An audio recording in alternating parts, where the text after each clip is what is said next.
परभणी जिल्हा परिषद भाजपच्या त्रिमूर्तीची घोषणा, गटनेतेपदी दिलीपराव देशमुखांचा दरारा। परभणी भारतीय जनता पार्टीने परभणी जिल्हा परिषदेत आपली पकड अधिक मजबूत करण्यासाठी नव्या दमाच्या आणि अनुभवी नेतृत्वावर मोठी जबाबदारी सोपवली आहे। जिल्हा परिषद भाजप गटनेतेपदी दिलीपराव देशमुख यांची निवड करण्यात आली असून या निवडीमुळे जिल्ह्याच्या राजकारणात भाजपची नवी रणनीती अधोरेखित झाली आहे। भाजपची नवी फळी, जबाबदारीचे वाटप। पक्ष संघटनेने अत्यंत विचारपूर्वक जिल्हा परिषदेतील महत्त्वाच्या पदांची घोषणा केली आहे। गटनेते श्री दिलीपराव देशमुख, अनुभवी नेतृत्व। उपगटनेते श्री रोहितराव चव्हाण, तरुण चेहरा। प्रतोद व्हीप श्री अजयराव डासाळकर, आक्रमक संघटक। जिल्हाध्यक्षांकडून अधिकृत घोषणा। परभणी भाजपचे जिल्हाध्यक्ष सुरेश भुमरे आणि माजी जिल्हाध्यक्ष संतोष मुरकुटे यांनी या निवडींची अधिकृत माहिती दिली। पक्षाची शिस्त आणि विकास कामांचा अजेंडा प्रभावीपणे राबवण्यासाठी या नियुक्त्या मैलाचा दगड ठरतील असा विश्वास यावेळी व्यक्त करण्यात आला। पक्षनिष्ठा आणि कामाचा आवाका पाहूनच ही निवड करण्यात आली आहे। जिल्हा परिषदेत जनतेचे प्रश्न मांडण्यासाठी हे त्रिकूट अत्यंत प्रभावीपणे काम करेल। पेक्षा जास्त सुरेश भुमरे, जिल्हाध्यक्ष भाजप। निवडीचे राजकीय महत्त्व। 1. अनुभवाचा कस। दिलीपराव देशमुख यांच्या निवडीमुळे जिल्हा परिषदेच्या कामकाजात पक्षाला अनुभवी मार्गदर्शक मिळाला आहे। 2. समन्वय। उपगटनेते रोहितराव चव्हाण आणि प्रतोद अजयराव डासाळकर यांच्या माध्यमातून तरुण कार्यकर्त्यांना योग्य दिशा मिळेल। 3. आगामी रणनीती।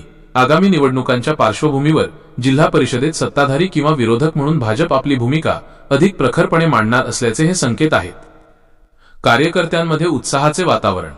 या निवडीची घोषणा होताच परभणी शहर आणि जिल्ह्यातील भाजप कार्यकर्त्यांनी फटाक्यांच्या आतिषबाजीत आणि गुलालाची उधळण करत जल्लोष साजरा केला। नवनियुक्त पदाधिकाऱ्यांवर अभिनंदनाचा वर्षाव होत आहे। सर्वप्रथम आपल्या माध्यमातून परभणी जिल्ह्यातील मायबाप जनतेचे आणि मतदार बांधवाचे भारतीय जनता पार्टीला परभणी जिल्ह्यामध्ये सर्वात जास्त 24 जागा निवडून दिल्याबद्दल मी सर्व जनतेचे आभार मानतो। भारतीय जनता पार्टीच्या जिल्हा परिषद गटनेतेपदी दिलीपरावजी देशमुख यांची निवड भारत देशाचे कर्तव्यदक्ष पंतप्रधान आदरणीय मोदी साहेब, महाराष्ट्र राज्याचे मुख्यमंत्री आदरणीय देवेंद्रजी फडणवीस साहेब, भारतीय जनता पार्टीचे प्रदेशाध्यक्ष आमदार रवींद्रजी चव्हाण साहेब, प्रभारी निवडणूक प्रभारी चंद्रशेखरजी बावनकुळे साहेब, जिल्ह्याच्या सन्माननीय पालकमंत्री माननीय नामदार मेघनादिदी बोर्डीकर साकोरे, निवडणूक प्रमुख माजी आमदार रामप्रसादजी बोर्डीकर साहेब, गंगाखेडचे आमदार रत्नाकररावजी गुट्टे साहेब, माजी आमदार सुरेशरावजी वरपुडकर साहेब, माजी आमदार सीतारामजी गंधाड मामा यांच्या मार्गदर्शनाखाली सर्व एकमताने आणि जिल्हा परिषदच्या सर्व सदस्याच्या एकमताने दिलीपरावजी देशमुख यांची जिल्हा परिषद गटनेतेपदी निवड करण्यात आलेली आहे। गटनेतेपदी रोहितरावजी चव्हाण, प्रबोधपदी आमचे अजयरावजी डासाळकर या 3 नवनिर्वाचित सदस्यांची आज आम्ही निवड केलेली आहे। जिल्हा परिषदचे 24ला 24 भारतीय जनता पार्टीचे सदस्य उपस्थित होते आणि सर्व कलेक्टर साहेबांसमोर सह्या करूनच आज निवड झालेली आहे। जिल्हा परिषदेच्या अध्यक्षपदासाठी कुणाची चालू आहे चर्चा? भारतीय जनता पार्टीचा जिल्हा परिषद अध्यक्ष होईल याच्यामध्ये कुठलीही शंका नाही। वरिष्ठ पातळीवर चर्चा सुरू आहे, युती करायची का महायुती करायची। वरिष्ठ पातळीवर निर्णय 1-2 दिवसामध्ये होईल, त्यामुळं नक्की जिल्हा परिषदचाच अध्यक्ष हा भारतीय जनता पार्टीचाच राहील। युती झाल्यास महायुती झाल्यास उपाध्यक्षपद कुठल्या पक्षाला जाईल? वरिष्ठ पातळीवर निर्णय होतील।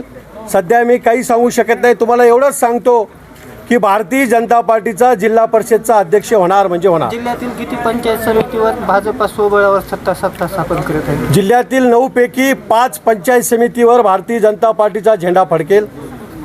तिथल्या गटनेत्यांची निवड झालेली आहे। गटनेत्याची निवड येत्या 1-2 दिवसामध्ये होईल पंचायत समितीच्या।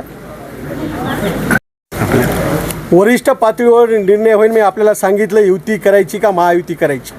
शेवटी आमचे वरिष्ठ नेते देवाभाऊ असतील, प्रदेशाध्यक्ष रवींद्र चव्हाण साहेब असतील आणि जिल्ह्याच्या सन्माननीय पालकमंत्री माननीय नामदार मेघनादिदी बोर्डीकर साकोरे असतील, रत्नाकररावजी गुट्टे असतील, हे सर्व आमचे नेते मंडळी बोर्डीकर साहेब असतील, हे बसून ठरवितील।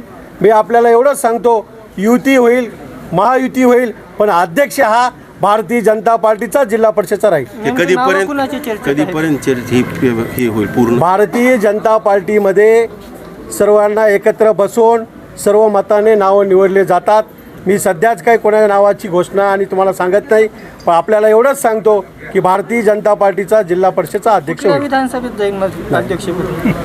परभणी जिल्ह्यात राहील.